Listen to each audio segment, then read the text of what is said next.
Kadine. So. Oh, c'est quoi? Oh. Oh, pas pour ndeni.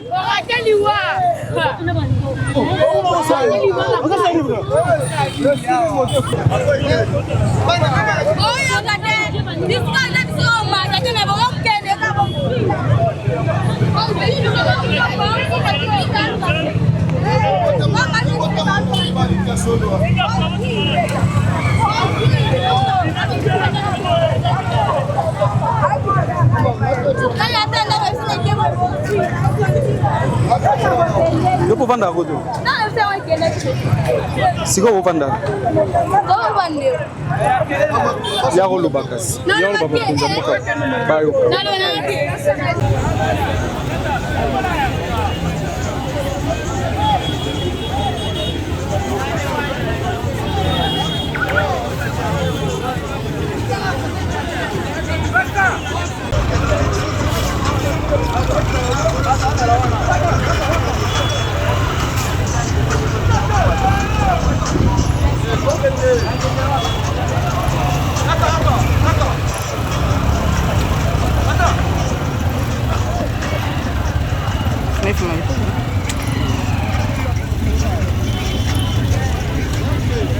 Voilà le banana zo le bapo l'état de la biso makambanzela dimisa to bulati. Ça va. OK. Ce qui l'état atali biso makambanzela oti na imité photo toliate. Ah papa a pena to kokate hein. Vraiment photo ya buto kati sawa donc embouteillage ma ozo sala ma nzela a ba tubayaki o sala a ba sali bien te ba rendre biso tâche difficile. Certainement mbule uta obeta a donc essaye de salia to bomona a banda ko kwei donc et puis biso difficulté to éviter so ba sani banda pe batika ke robo to mona pata réaction mon côté yo moko zo mona ndeza na minute toza na place ya kokendite a plus na toza no ba veve na zana bana to espace tikalika o nyonso se sili na wese Paulina se yango to senga na gouvernement ba sale la biso mbangu poso batiki biso botoko kufa toza na mutu musute toza kaka na papa Fati ati abiso loboko donc atiki la biso mikolo te poso atiki biso mikolo toza na place à kokende te négligence ya autorité na moi méchanceté parce que et ben là on veut le moi mukie les amis ba les a oyo na musu eza na se na quartier Kondo donc et ça là comment zele ya mukie ka ke sala ki to beleli ba konti to beleli ba autorité boya ko sunga biso bokunda na libulu wa mukie o tando mona mutute sina lembula mako beta ki ah to zo mona o et ça banda ko étage il y avait des gens au bando vivre ah écoute, bon mec qui moute. Oh là là. Une mère a pouffé qui a tiki ban 5 pour éviter sur les lots. Il s'est fait que la pluie du mardi, quand il a plu, l'eau ne savait plus passer vu qu'en amont, il y a eu obstruction. Alors il s'est fait que l'eau s'est accumulée en aval et quand ça s'est accumulé en aval, le trop plein de l'eau a fait que ça commençait à se déverser.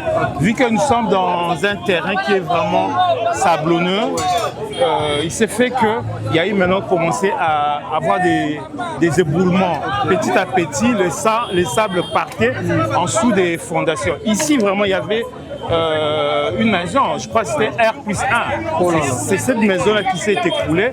D'ailleurs, on aurait appris qu'il y a une femme qui est morte dedans. Mais elle avait pu quand même sauver sa famille, mais elle est restée. On a vu le bourgmestre passer ici, faire seulement juste un constat. Et puis après, bon, on ne sait pas la suite. Bozali ebele ya kolanda biso partout à travers le monde. Topesi bino mbote. Bisika nyonso oyo bozuli bakumalamu ya kolanda émission na bino ya ba découverte na PSB télévision. Tozali na esengo mingi ya kokuta na bino lisusu pona kopesa bino ba nouvelle ya makambo zali koleka awa na ville province ya Kinshasa, capitale ya mboka na biso République démocratique du Congo. Kinshasa makambo ndenge tomesana koloba yango lelo tolali tolamuki tokutani na événement moko tragique oyo ezali malheureux en tout cas pour na bandeko mingi awa tozali na commune ya Mongafula soki na yebisi bino ke sika na telemi awa na telemi en plein chaussée en plein macadam bokondima yango te pourtant ezali vrai il y a seulement quelques mois ou plutôt quelques jours. Et si on a telemi mituke ezali koleka awa ezali penza makadam ezali chaussée nzela oyo ememaka bandeko banda Kimwenza Gare ti kokende na cité verte. Mais malheureusement na bambula oyo ebeti mikolo yo awa na ville province ya Kinshasa likama ekomeli bandeko bazala koto érosion ya munene esalamine bozali komona na ba image na sima na ngai esali pasi epesi pasi na mitema ba perte esalami toyoka bandeko bazalaka koto yo ba témoin ya événement ba expliquer biso esalamaki ndenge nini banda kuboni ekei to ba vie est-ce que ba tupe ba kufi bolanda toza ba réponse na ba question nyonso.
On a ni baris qui est beau.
Yo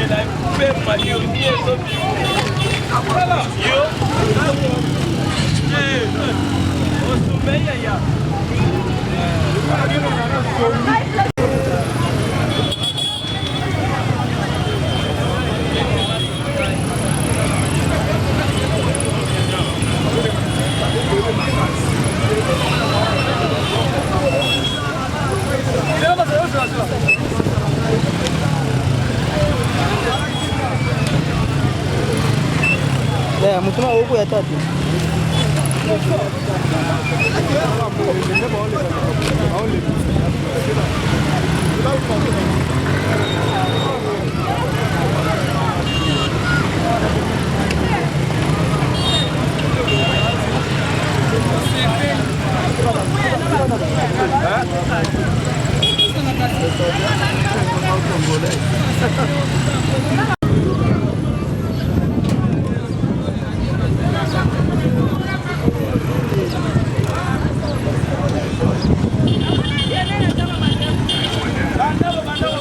Hapa longwana yo.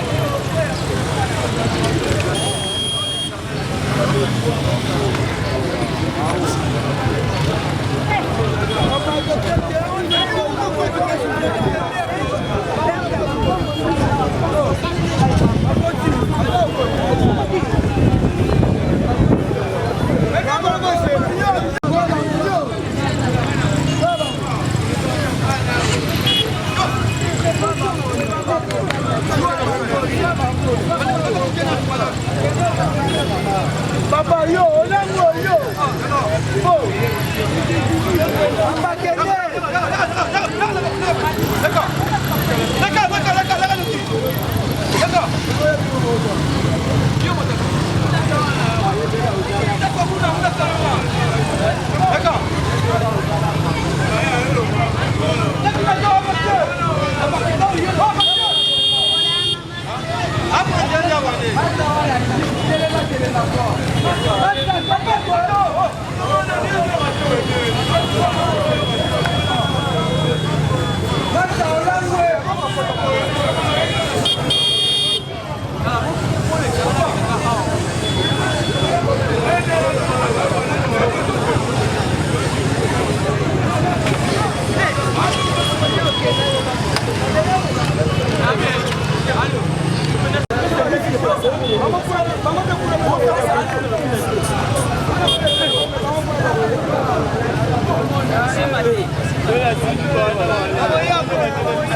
Oh, c'est quoi?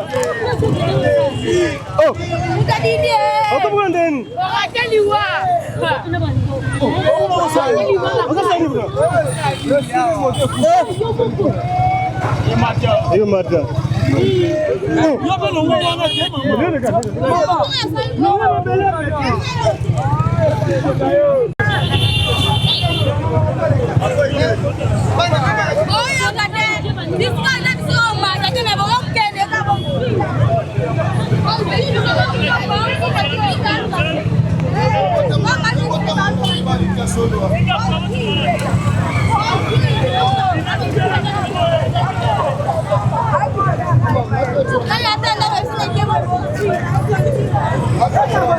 Yoko vanda koto. Siko vanda. Yaro lobakas. Yaro baba kunza mboka. Bayo.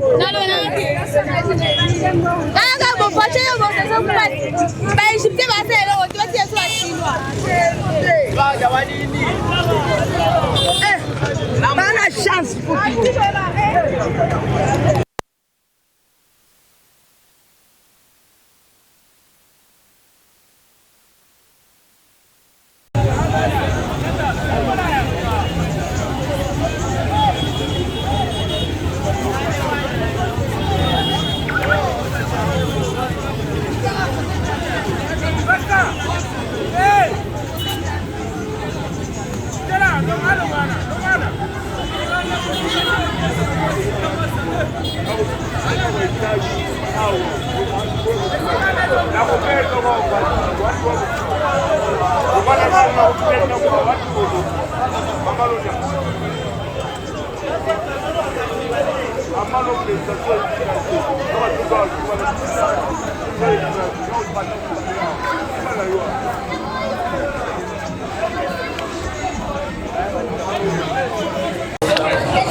Mbote mama. Mbote papa. Kombo nani?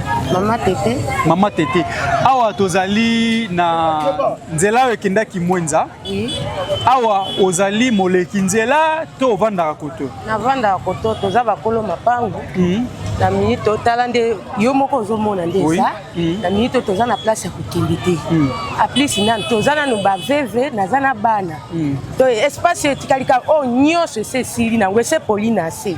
Yango to senga na gouvernement basalela biso mbangu poso batiki biso botoko kufa toza na mutu musute toza kaka na papa Fati ati abiso loboko donc atikela biso mikolo te poso atikeli biso mikolo toza na place ko kende te naza na mosungi te naza na mutu musute toza kana ye yende papa na biso aya aide biso na kimwende ndela munene yango onde ndela bonobo onde ndela nyoso bakonzi balekaka metala faso eza batu bakufi mama moko akufaki awa na sebo nyonso banda kukuna ebebi donc toza na place ya kokimbela te tozo senga ka papa aide biso na bakonzi baza sima papa batika biso te. Ndako no ezaki wapi? Oyo eza ndako ya petit frère na ngai o kuna nde pa na nga o nyonso wana ozomona na se kuna nyonso na sima na nga erozo de essayer na sima kuna nyonso eza erozo na erozo donc na minute osoka mbule beti sous une semaine to 2 jours 3 jours ba o nyonso ekokweya toke kolala bakote mosusu toza na place ya okende te naza na bongo garanti te na ata na 100 francs te toyaka to journée après lobi tokende na pokwa na kiolala kote mosusu. Bon betela biso na lisolo ebandaki ndenge nini mpo nzela oyo ekoma boye érosion oyo eza ya kala to esalamika mikolo awa ebandaki nde nini mbula kaka mbula ntango ebeti basalite nyonso eza na kati ya baterasi ezo abushe etango ebushe terasi mai place ya kokende eza te mpo terasi de etondi ebwaki libanda donc ebandaki mukie biso tokanisi ka tosala effort tokanga ebongi nango te ti ebandi obwaka libanda bandako espace oyo nyonso eza ya 4 étages nyonso 4 étages soki totieno ya nsima eza 6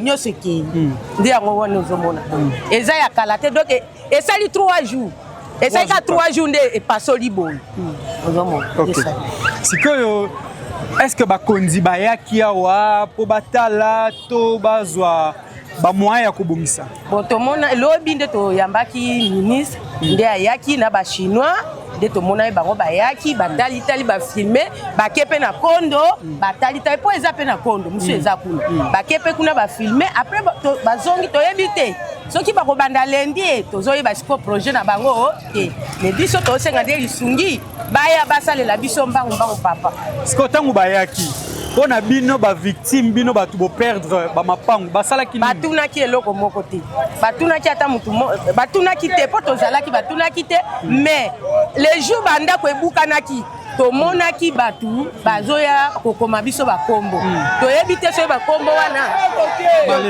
malemu toyebi te soki bakombo wana baokende nango wapi tomonaki bakombo bopesa bakombo tokomopesa bakombo me kote bakombo yango ezokende toyebi te lobi lokwa ministre ayaki batunaki mpe biso te alekaki kaka ti lokwa mpe azongaki bon na minute oyo sikoyo bakonzi nanu basali eloko te bambula mpe yango ezoya na moment nde tozosola na obwe likolo eza koyinda message na yo okoki kolance mpa bakonzi eza nini mpo baya kosala nzela oyo mbangu mpo soki totiki boye bambula oyo ekolandalanda ekobuka lisusu message na yo eza nini message na ngai eza mpona bakonzi batikela biso mokolo ebele te mpo neti tooloba boye mbula yango eza likolo toza na posa baya babanda musala mpo toza na place ya okende te neti nga boye naza na ndeko ata ya poto te na kobenga asunga nga kaka mwa lopango batikela nga yango nde na omisungana yango ezokende na okende wapi batikela biso mokolo ebele te apartir ya lobi lendi baya basala misala soki babandi osala esala mpe biso bien. Bien, merci beaucoup, maman. Merci, papa. Merci. Mbote Ndeko. Oui, Mbote, monsieur journaliste. Comment on a Comment on a Akilas Bonzumbu. Ndeko Akilas. Oza moleki nzela to vanda rakoto. Ok, na vanda rakoto, na vanda gare. Oza na gare. Ok, fréquentara milieu oyo. Nini esalami awa po to mon érosion boy. Bon, d'abord érosion au tiers munene boy, el bosso ezana nous négligence ya autorité. Na moi méchanceté parce que et ben là on met le moi mukie les amis ba les a oyo na monsieur ezana se na quartier Kondo donc et ça là comment c'est là mukie ka ke sala ki to beleli ba kondi to beleli ba autorité boya ko sunga biso bo kunda na libulwa mukie o tando mona mutute sina lembula mako ebetaki ah to zo mona o et ça babanda ko étage il y avait des gens au bando vivre ah écoute bon mec qui oh là là une mère pour faire qui a tiki ban 5 pour éviter sur les lots soit ban les années les jours événement ça m'a dit tout le monde qui présence il y a monsieur Junon de Malemba qui bon banda député national bon avec au nom il y a monsieur le ministre Banza mais oui depuis pas ya qui quand on a solé penaye mais c'est sinon les malins ça mais ne pas qu'il n'a petit les lots de éviter ça là oh moi ya bambula et si non tu quand tu fais sur décembre bambula sur ma casse yaka parce que boy zela ça tu as route principale mais entreprise à minene ça bout ba ferme les abou oh route qui monte la route principale et boukani en deux parties donc côté minene kuna les sous tu éviter to sous pandeni. Donc l'État vraiment sur la biso. Si que les AP certainement un impact sur le transport pour la monimi tout que zo les casute. Bozo ça la ndenge nini pour na ko circuler na ba condition bon. Bon, et comme il passe ma case parce que on va entrer ya kimwenza tina suka transport à 1500 mais ndenge nzela ekatani boto fait comme 4000 francs parce que aux banda kuna na ga oyoti liboso a okiti 2000 ozusu banda kuna yo a okiti 2000 ozusu banda koto oyoti entre 1000 francs donc et puis ça biso passe ba maman bana kelasi donc et puis ça passe makasi vraiment ba yo sunga po mikolo mbula etikali oyo eyo risque koto nyonso eliama c'est ça éviter vraiment to suka wapi olobela yeki likambo ya négligence mbula beti babeti kara mbula beti bakipete lelo nde tozoloba boye mbula mususu ezoya lisusu likolo eza koyinda mais jusque là bakonzi bazosala kaka eloko te message na yo ekoki kozala nini epa bakonzi oyo bazolanda biso vu urgence ya situation oyo mpona bambula oyo ezoya bon message na ngai epa bakonzi d'abord bakonzi tobondeli bino biso nde peuple yango biso nde bato votaka bino vraiment bosala biso nzela oyo mikolo etikali mokie bambula eza ebele tokokufa so nzela oyo ekatani ekokende ti boye nyonso ekoboma bato vraiment boya kosunga biso boya kosala yango na mwa ntango motu etikali oyo sino te vraiment ezala pasi vraiment bokangela biso kanda te toza peuple biso nde tovotaka bino adage moko eloba lokumu ya papa bayeba yango na bana to bakonzi lokumu na bino bayeba yango na biso peuple se bino boye bosali tant tobeta maboko tokoganga lokumu ezongela vraiment président de la République monsieur Félix avec beaucoup de respect papa boya osunga biso vraiment na remercie pe monsieur le journaliste pour la présence na parce que bakonzi belé bayete tala bino bapandisango ozi souci wana boye vraiment je tiens à remercier merci beaucoup ndeko Akilas. J'espère que le message na yo eleki et comme elle peut bakonzi sika bazali to espérer que barosala quelque chose. Merci beaucoup. Mbote ndeko, mbote papa. Comme nani? Comme nanga papa Simon. Papa Simon to kutio awa na route ya Kimwenza. Est-ce que oza molekinzela to vanda rakoto? Da penza na zamona mabele ya Kimwenza awa. Na na zamona Kimwenza munga fula oyo na zamona mabele awa. OK. Nzela oyo ebukani nini ese passé awa? Bon nzela oyo ebukani eza rozo esalama kala. Rozo esalami muta toninda kuna ye atoninda kulikolo ya erosion. Siko ngule betaki maye tonda kina terrasse. Terrasse débordé. Maye siko banokota na fondation ya ndako. Azolia ndako maye lega kebele. Daso oleka ezate apanzi ndako. Abukina ndako pour ça mukeboye. Abukina ndako. Yango et créer raison. Avant raison oyo yekoma boye. Mbula mibetela kindako kweki nango. Mambula mukie yoko beta. Kama mbula moka mukie beta ki. Yango e créer raison oyo nyoso ekoma boye. Ndenge komi boye en tout cas dans la grosse souffrance. Yako tozala ki mpeka mwa bien. Mais siko to komi boye to komi na passe. Passe ya nini? Ezala biloko, ba mama mingi, biloko mingi. Yeso uta boye, bamboka na bamangala biseka. Makale yaka boye, ba fufu, manyo, ba donc biloko ebele. Et sauvera biso kotoyo, pour ma cité verte et que ne ba centre ville. Et comme il passe, mituka komi ozozo cité verte. O komi kaka wana de chemawa, ozo futa 1500, 1000 francs. Donc comme il passe, o lungo le susawa, tio kitagar. On faut qu'il sous 1000 francs ou 1500 na moto. Donc to komi batmoko ya souffrance. Ozana ba colis. Donc ozo zuka ba porteur ba memela yo. Biso Congo eza passe. Ozana mo 20 millions so et c'est le transport. OK nanda ko boye. Bana bazoluka eloko kolia ezate. Pour nini? Pasi l'équipe. Biso la Kimwenza ezala ki bien, mais Kimwenza en tout cas ça ne va pas. Kimwenza penza chanter comme ma paix. Mais balobi eza bino moko nde bato boboaka ba salité na ba caniveau yango wana ezo sa ba dégâts. Bino moko ba premier responsable. Eza bon, eza pona bongote. Accident ereyaka ebotaka makambo ebele. Eza pona bongote. Eza mbula ne betaki. Omoni mngai na biso surtout o ezo uta c'est bon. La terre c'est na biso ezo uta c'est bon zo ya boye.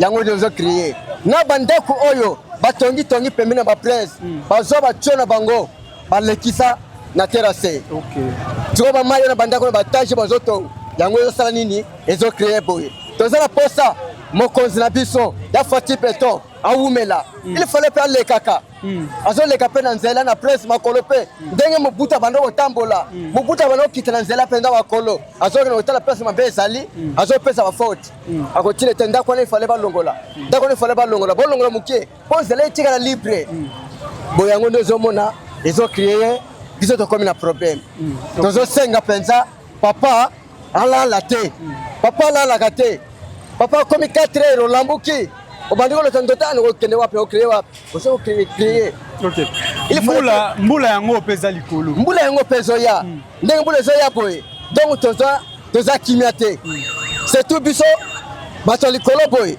kampe mo biso toza na te kota terre c'est kiti kuna soko kiti kuna tali donc no mawa banda ko ekei bato mosusu ba place kolala ezate ba mosusu ko kote pana ba tozo kana okangama et pas ba voisin siko ba voisin pe tozo kana okangama bazo futela to komi tongo mal à l'aise mal à l'aise to senga mokonda mboka atia biso voix atika biso te yaza papa na biso yaza congolais 100% aza mutali banda te aza congolais atika biso te biso toza na sima na ye tozo tia poa le sambo tozo sala akende liboso donc akende liboso wumela atika bisote alemba bisote bakonzi bazolanda yo président de la République surtout ministre ya infrastructure o atalaka makambo ya banzela liloba na onini caméra ya ngwana pesa message na liloba na ngai surtout ye papa ministre wana surtout ye makambo nyonso za maboko na ye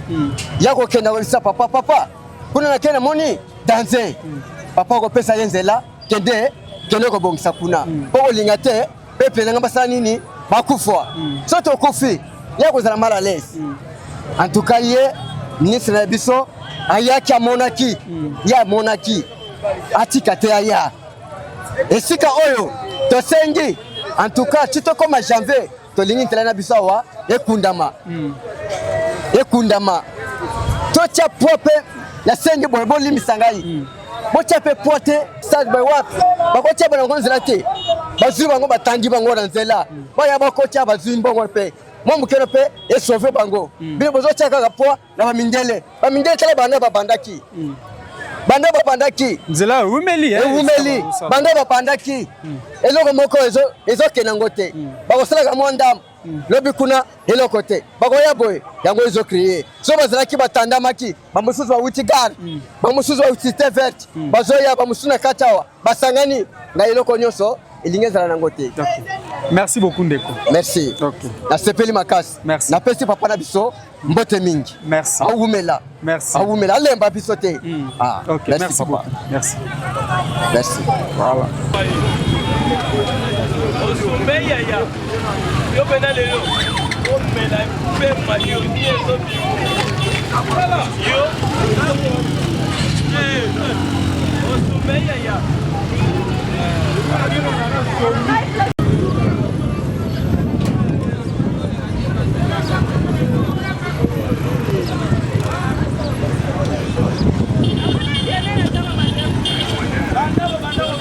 Apa longwana yo.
Mbote Ndeko. Mbote Ndeko. Kombo nani? Mbalanga Chitea Junior. Ndeko nani? Chitea Junior. Chitea Junior. Awa o travaillaka na nzela oyo.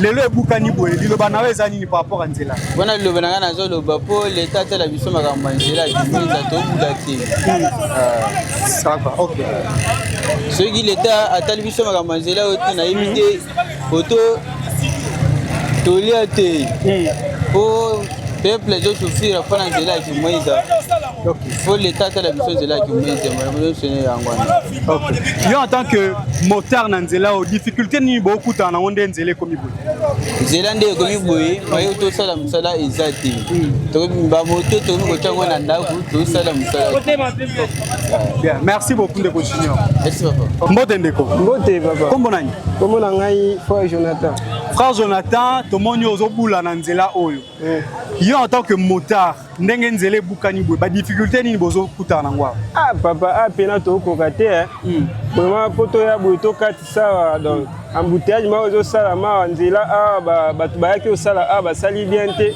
barendre biso tâche difficile awa certainement mbula euta kobeta awa donc esali besandi awa tobomona awa bandako ekwei donc epe biso difficulté toyebi te so basala nini banda mpe batikaki yango boye tomona mpe ata réaction moko te bambula yango mpe ezoya likolo eza bien te message oyo olance na bakonzi baya kosala nzela ono vraiment so basali te ma plein biso kimwenza tokufa nde kokufa donc il faut basala po batia biso mpe na condition moko ya bien po boye bakonzi baleka mingi baomoti baya baomona yango me baotika yango kaka bongo basala kaka oyo baosala merci beaucoup ndeko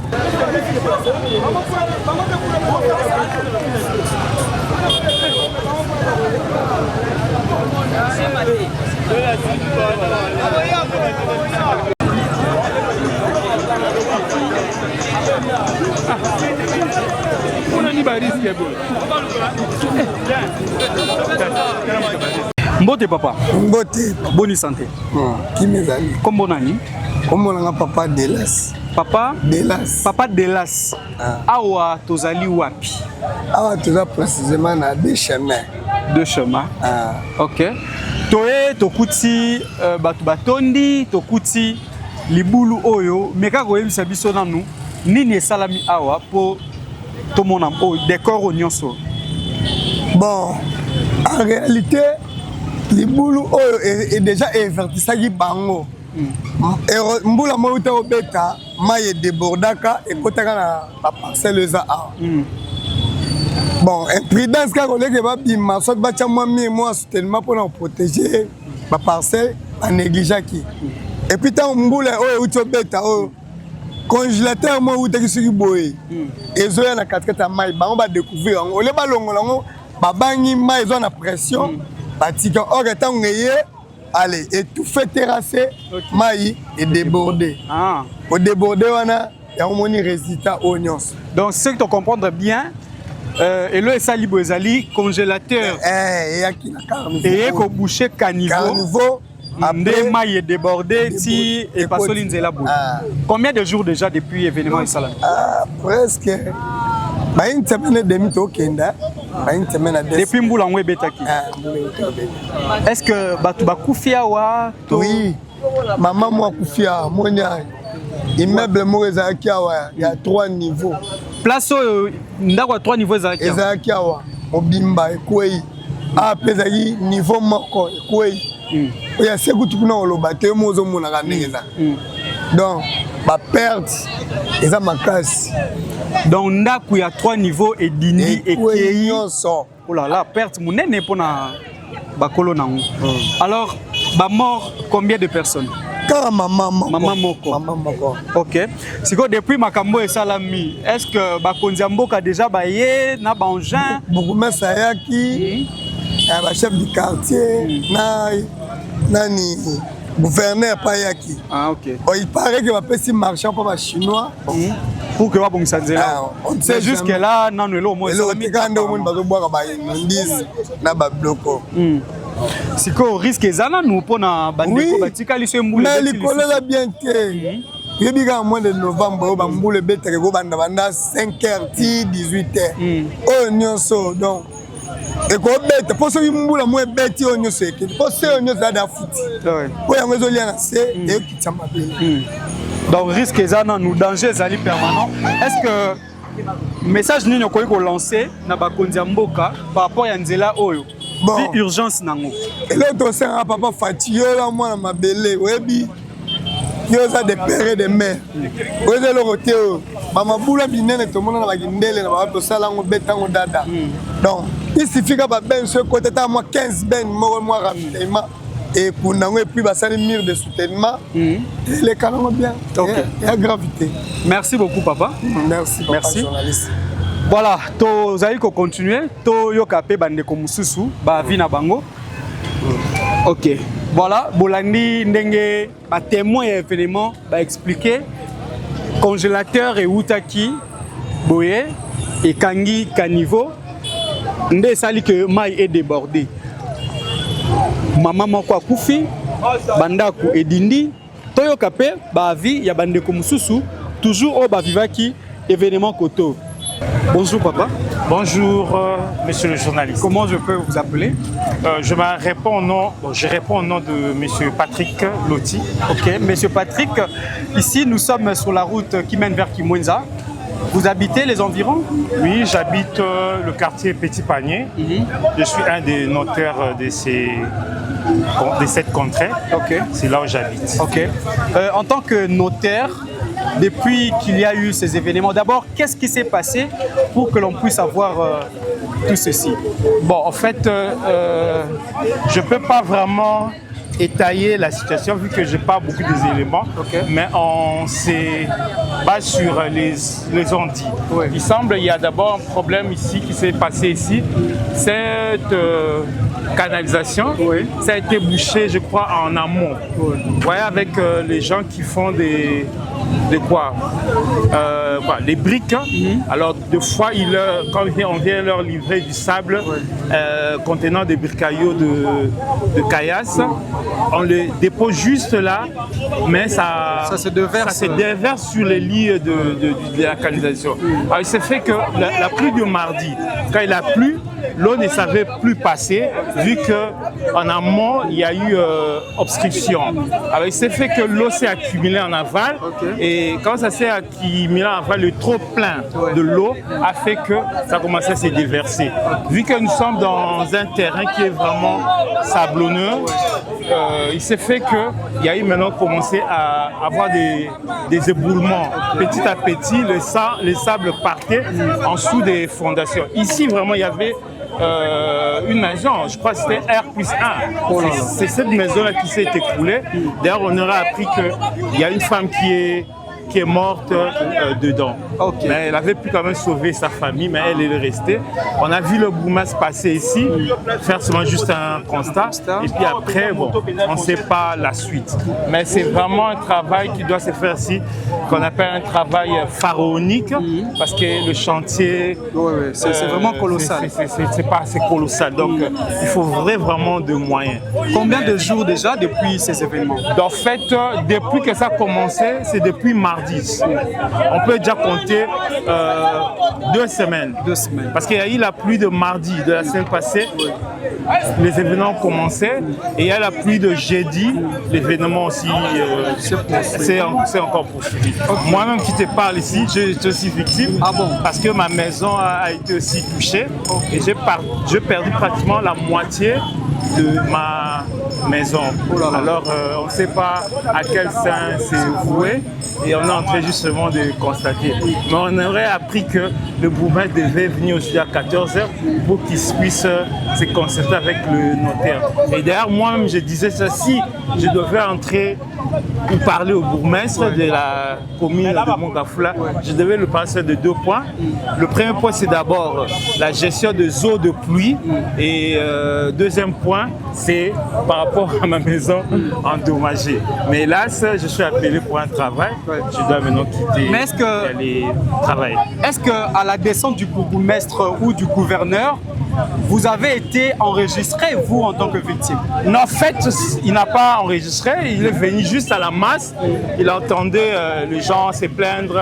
Il s'est entretenu avec la population d'une manière populaire, si je peux même pas l'expression. Mais qu'est-ce qu'il a dit? Pas particulièrement. Est-ce qu'il a promis l'indemnisation? Il a écrit juste une lettre qui devait venir aujourd'hui, et la rencontre devait se c'est faire, je crois, quelque part vers Sarah, c'est à 14h.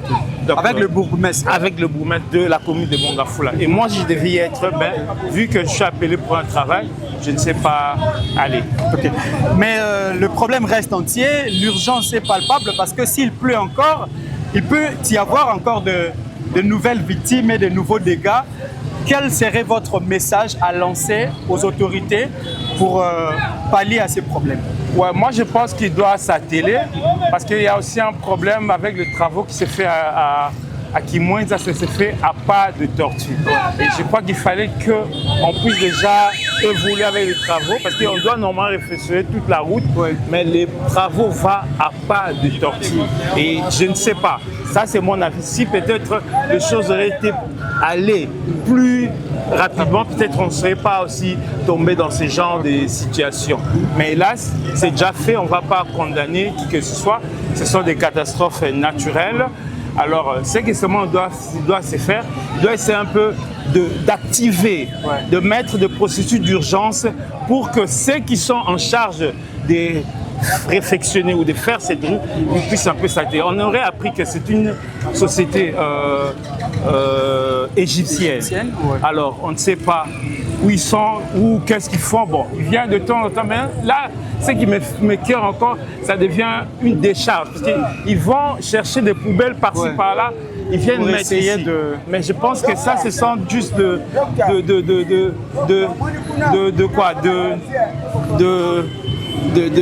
ce sont des situations pas durables, ce sont juste des calmants. Mais il faudrait vraiment agir au cœur du problème et que cette situation puisse avoir une solution. Parce qu'il y a eu mort d'hommes, il y a eu aussi des familles qui ont quitté parce que c'était déjà en danger. Donc, on le constate d'ailleurs. Ils ont déjà quitté, ils ont déménagé depuis le dimanche passé. Mais il n'en est pas encore fini. Quand il va encore pleuvoir, les dégâts vont se poursuivre. Et dernièrement ici, il y a aussi un danger parce qu'il y a le tuyau de la Régie des eaux ici, qui une fois-ci, avec la charge que les gens sont en train de continuer à passer ici, ça pourra se rompre. Et quand ça va se rompre, il y aura encore un dégât. Parce que lui-même aussi en soi, ce tuyau déverse beaucoup de quantité d'eau qui peut vraiment faire disparaître cette route. Je pense, encore deux pluies, parce que c'est novembre, il va pleuvoir tout le jour, encore deux pluies, la route de Kimwenza sera complètement coupée. Donc c'est il y a encore temps de faire quelque chose. Et surtout en urgence. Oui. Il y a encore quelque chose. On peut sauver les meubles si on mettait des mécanismes d'urgence. On doit vraiment, je ne sais pas qui est en charge de ça, si c'est peut-être au niveau du gouvernement ou c'est au niveau du ministère Hôtel de Ville, le gouvernement provincial, qui est en charge des infrastructures de la ville de Kinshasa. Il doit vraiment faire ça. Bon, jusque-là, moi, j'ai vu le gouverneur, le bourgmestre, moi. Je n'ai pas vu le gouverneur. Je n'ai pas vu même le ministre des infrastructures, ITPR de l'Hôtel de Ville. Là, je n'ai pas vu. Mais ça devait être vraiment un champ de visite de tous les autorités qui viennent constater ce qui se passe. Parce que cette route, ça a vraiment une importance, c'est très important parce que c'est la route qui mène vers le Lola Bonobo, les sites. Alors, c'est un manque à gagner pour l'ONABO. Il y a aussi Doko, la ferme. C'est un manque à gagner pour eux. D'où ils doivent vraiment s'atteler en urgence pour sauver. Sinon, il y a risque. Parce que l'érosion évolue avec, au fur et à mesure que les pluies vont s'abattre, on risquerait. Là où nous sommes debout ici, nous ne tiendrons plus debout ici dans les jours à venir. En tout cas, c'est ce que j'avais. Surtout qu'il y a encore des maisons de ces côtés qu'il faut absolument sauver. Le risque est imminent. Ok, le risque est imminent. Merci beaucoup. Ok, je vous en prie. Merci. C'est un plaisir pour moi. Merci. Mais on n'est pas toujours habitué à faire la télé, mais je crois que j'ai été à l'auteur. En tout cas, ça s'est bien passé. Okay, vous avez fait un bon choix sur moi. Merci, le plaisir est partagé. Okay. Bon, j'attendrai le... Ouais, merci.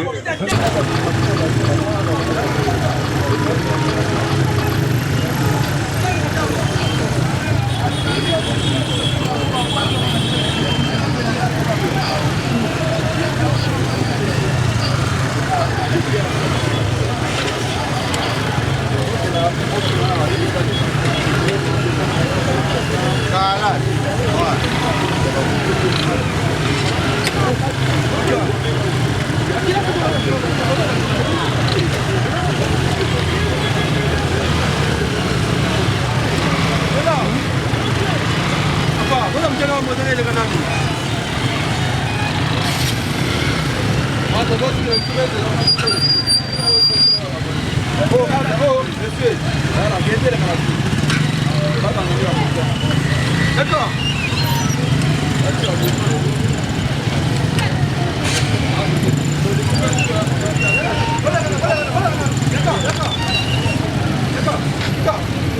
Bon, monsieur.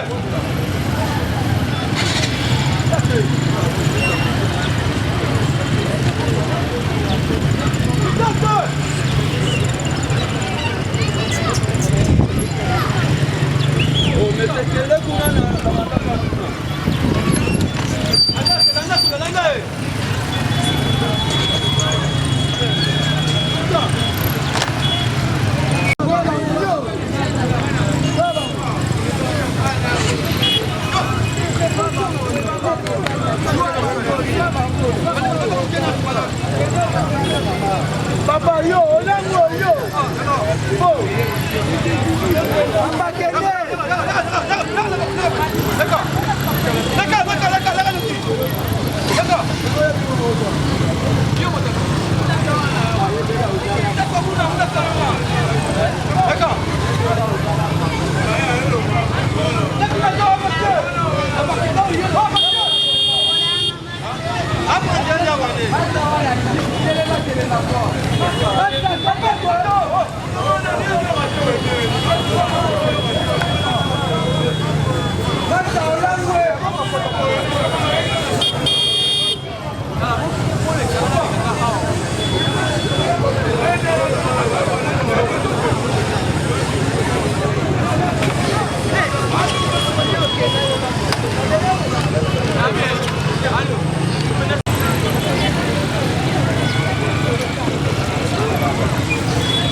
Mbote ndeko? Mbote papa. Kombo nani? Kombo na Petit Jean. Petit Jean, tokutio awa na route Kimwenza. Ovandaka kotoyo, osalaka kotoyo tondeni. Tinga fanda pena kotoyo amona Kimwenza. Ah, ovandaka kotoyo. Toye kokuta érosion salami na esika o. Nini salami awa pour que tokoma na érosion boy. Ah. Ya liboso négligence ezana pour la biso moko ba itoso ba pemeni ya prince. Au sommet pemeni ya prince poubelle no pesa kaka wana na terrasse. Oyebite ke moi ele réseau ya ndenge ezotonda moi elingaka te kotonda place moko elingaka kolekaka faut elekaka parce que pour moi isoki ezotonda place moko faut boucher et ko créer des gars moko boye pe o ezake et ko sala faux. Donc terrasse onde basala ngo boye eza vraiment terrasse o basala pona kolekisa mai mais ya mabe eza nde bango moko nde bato basomba na prince ba poubelle na bango kaka wana na kati ya terrasse milangi nango kaka na kati ya terrasse siko mai ndenge ezoya na bazelu wana po mai ememaka biloko nyonso lere koya place wana ecreye mwa kali moko boye mai moya eleka lisusu eza te lere ezotonda eosala nini ekodéranger les salaires premièrement eutaka kosalama oyo po ya liboso te mabe esala terrasse te dega moya kosalama na coin wana ka ndenge bakulaka bonde bakanelizaka boye eza na congélateur mwa boye yaka na terrasse ekangaka place boye mwa moyen eleka lisusu eza congélateur yango eutaki wapi? Eyaki na mai ya mbula to ndeni? Eyaka na mai ya mbula ndenge ezoyaka wana ekangami place wana na carniveau le ekangami mai ndenge ezoesalaka dégâts mai esotaka débordaka pene na terrasse ekitaka ebukaka kuta ngaka mwa ezalaka wana ebukaka yango fale bazwa mayele te babimisi mpe baswana mpe terrasse mpo etonda bazelu baswane mpe babimisi bazelu wana terrasse fale kotikaka propre balingi kotika propre te kaka sali te bafulu na bango bakozwa kaka na terrasse balokota amélange na ye kaka na terrasse koyeke mbula soki eyeke mai ekoleka ok mai mpe ndenge ezoya wana eyaka na bazelu milangi basali te eye kotonda place wana to moni ya ko créer ba dégâts au niveau eza négligence ya bango moko donc ba premier responsable les ana nous bandeko o bavanda côté onde bazo boka basalite na caniveau eza bango moko mutu baza poso otali baza na ba poubelle te otia tala na exemple place wana so otali wana nyo setikala na terrasse donc ba poubelle na bango eza kana ba terrasse so lo bolandela ba terrasse o mona kaka bango mutu baza banda ko pembe na point donc ba poubelle na bango eza kaka na kati ya terrasse. OK siko dégâts salami place oyo bandako ezalaki awa bandako ezalaki awa 3 parcelles ezalaki awa okei okei depuis makambo oyo nyonso esalami est-ce que bakonzi ya mboka baye déjà batala to baya na baengin mpo baya kobongisa esika namonaki ministre autaki koya lobi autaki koya na bazali na bachinois moko mibale babandaki nayebi te babando lekaka nayebi te projet na bango ezani nayebi na makambo wana te mais balekaki alobi kotala de mabulu entre oyo na wana kuna. Mais lelo oyo urgence ezali vraiment parce que soki bambula ebeti lisusu peut-être badégâts monsieur kosama na moment okutu nde tozoba likolo okutu ndenge abongo tomona nde akoloba te parce que dégâts déjà yango eza likolo na mbula eza oyinda donc mitema ekomi kaka bien te po te érosion ecrée lisusu badégâts kuna na se ezaka te bamapanga bato ebele ekei na se kasi ndenge elandi ali otu nde ezalaka kaka na nsima ndako na nsima ndako lupango ndenge esali boye donc ememi bamapango ebele kaka tia message nini orelancer kasi na bakonzi ya mboka oyo bazotala biso mpona urgence ya nzela oyo ndenge bazonéglige yango boye ndenge bazowumela boye risque eza ke bambula so ebeti eza badégâts mosusu message nini orelancer na bakonzi ya mboka oyo baolanda biso bakonzi ya mboka basundolaka biso te biso tu tozalaka kaka bana ya Congo seke mbongo ya mboka seke eza mpe fo esala misala ya mboka eza te mbongo ya mboka eza mpona koyambela baétranger to koyambela bapamsu te eza fo esalaka misala na kati ya mboka ndeti biso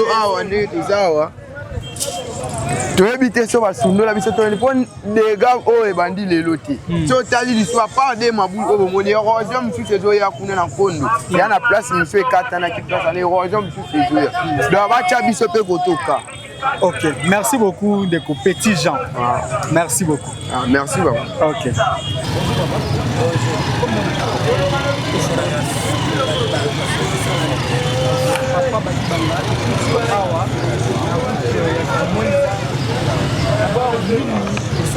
Awa yo ozali moko ya babita ya kote oyo nini esalami awa mpo nzela ekoma boye naza seulement habitant te naza mpe victime naza sinistre mai oyo ndako na ngai yango wana na ngambo kuna côté érosion ekesala badégâts je suis touché. naza na 4 locataires na ngai biso nyonso koperdre biloko ya ndako ebandaki ndeti je awa mai oyo eutaka kuna likolo sebo mobimba canal oyo ekoparcourir environ 2 kilomètres. Imaginez-vous mai nyonso wana elekaka nango facilement ekei l'État apermetaka bato batonga ndenge balingi bato batongi bandako ya minene oyo so alingi asalisa misala bakotya bakayasi bazelo ebouche canal okomona te chef de riz chef de quartier banini baingiete ba canal ezalaki bouche awa mai edéborde ebuki mbula liboso ezalaki un mardi ou un mercredi esali badégâts ebomi mutu moko wana place oyo awa na prince place balobi ndako ya étage ezalaki awa 4 ndako ya étage ekwei canal yango wana mur ya mopanzi wana etikali dans le vide s'il y avait des mesures d'urgence balingi baya batondisa mabele place trou ezalaki moke bakure canal mai ezongi koleka tellement ke mai eyaka moyen koleka lisusu eza te nde esefraye nzela ememi baparcelle na baparcelle place bato babanda kovanda koyeba teke ndako ezalaki awa À peu près combien de parcelles souhaitez vous estimer au Ekei Place? Wana pour les cas 10 ezamuke 10 ezamuke 10 ezamuke 20 ezamuke oh là là 30 ezamuke oh là là ba mapango Ekei je dirais 50 même ezamuke na wala kisotala côté nanga donc comme miti kuna eleki ele mapango ah bon ekeboye evire non mapango tout boye na sebo tout ici OK donc ceux qui qui vont prendre des mesures d'urgence et qui s'imposent dans le placement de là.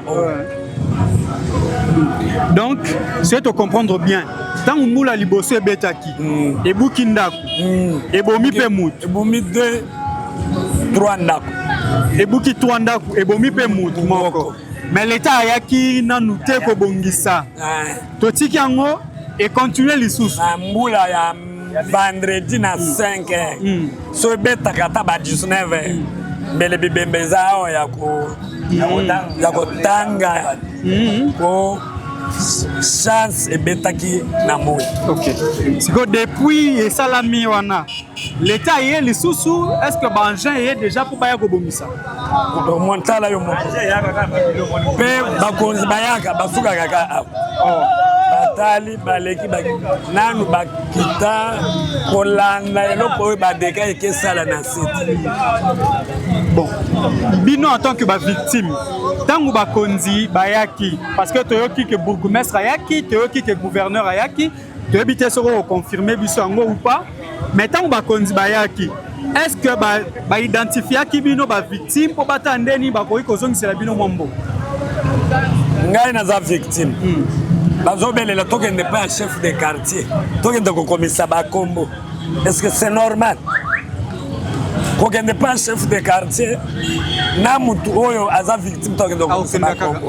Il a fallu le temps de abanda pour landela batu na banda kuna bangu. Wapi lopango na yo? Nine salami. To constater des gars. Constater. Ozoye bate na yo to le gouverneur na tikali ko yo ka gouverneur aya bourgmestre ayaki le premier jour mwana mbula wa liboso ya liboso tango mwana mwasi moko akufaki bourgmestre ayaki mais je ne sais pas so yebi ndenge makambo le kana nani est-ce que bourgmestre batikele makoki ya ko se prendre en charge je ne sais pas. Pour tout le monde a la province. Naba wenze ya mike ezaka province. Gouvernement provincial, gouvernement provincial. Même gestion ya ba foulu ba déchets et tout ça, nyon ezaka na niveau province. Bon, sikoyo bamboule eza nanu esilité po tozana mois de novembre. Premier mboule beti basali loroté, deuxième basali loroté. Si les solutions n'ont pas été, alors que Bamboula est à continuer kaka kobeta. Message n'avait pas la nini. Vu urgence et la situation pour na bako Zamboka. Lobe na monaki ministre la infrastructure. Asuka kika ayaki awa. Ayaki.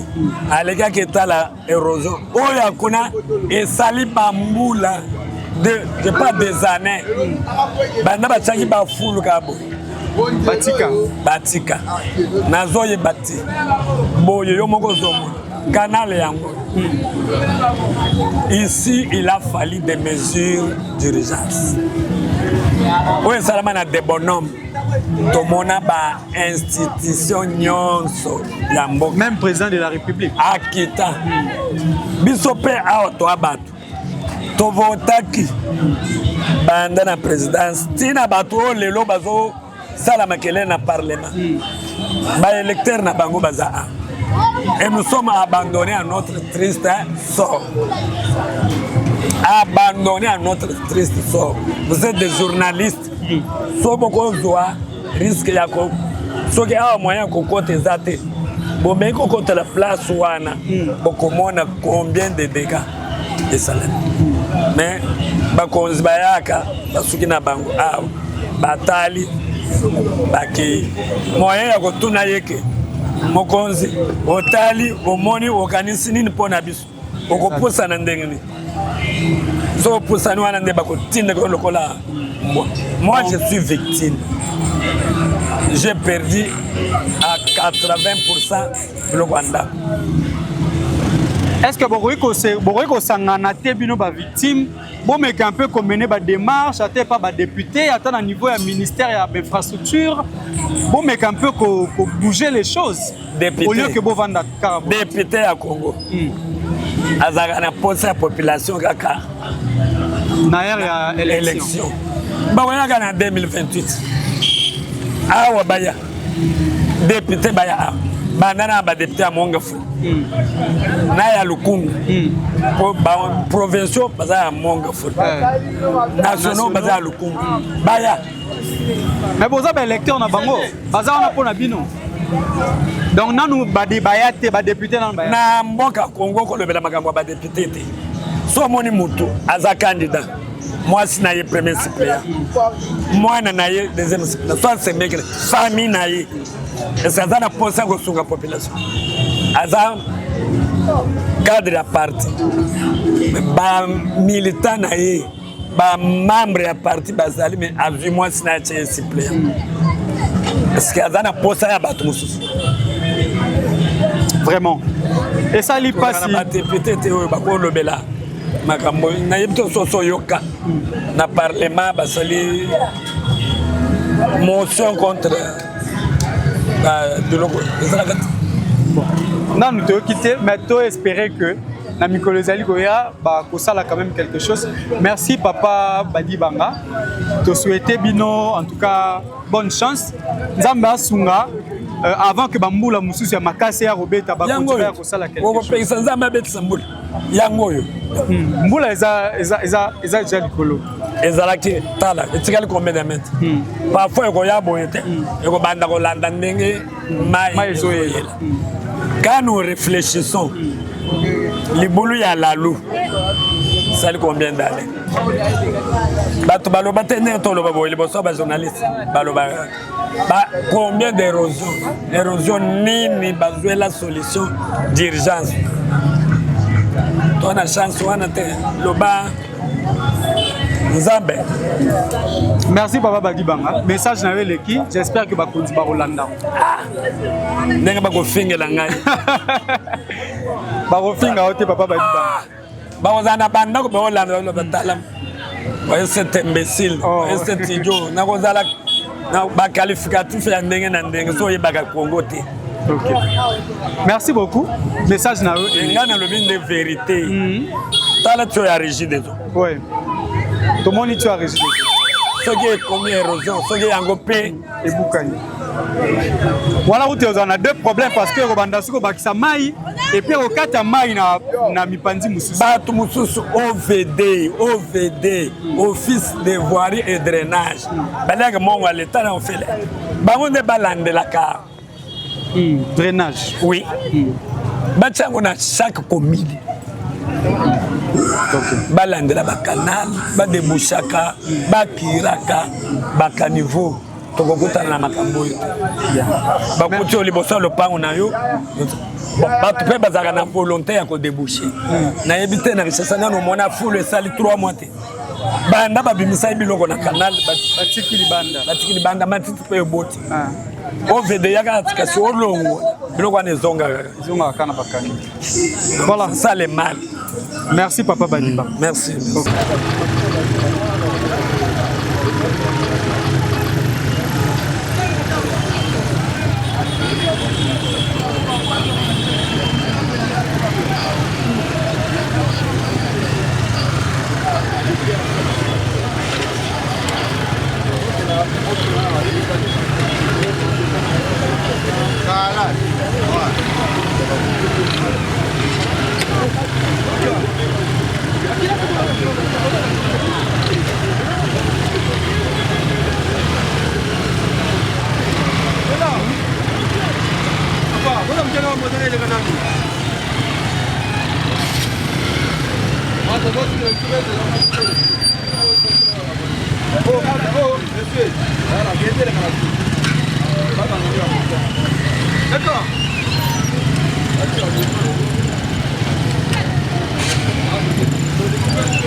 Est-ce que l'eau qui s'est allé les sous?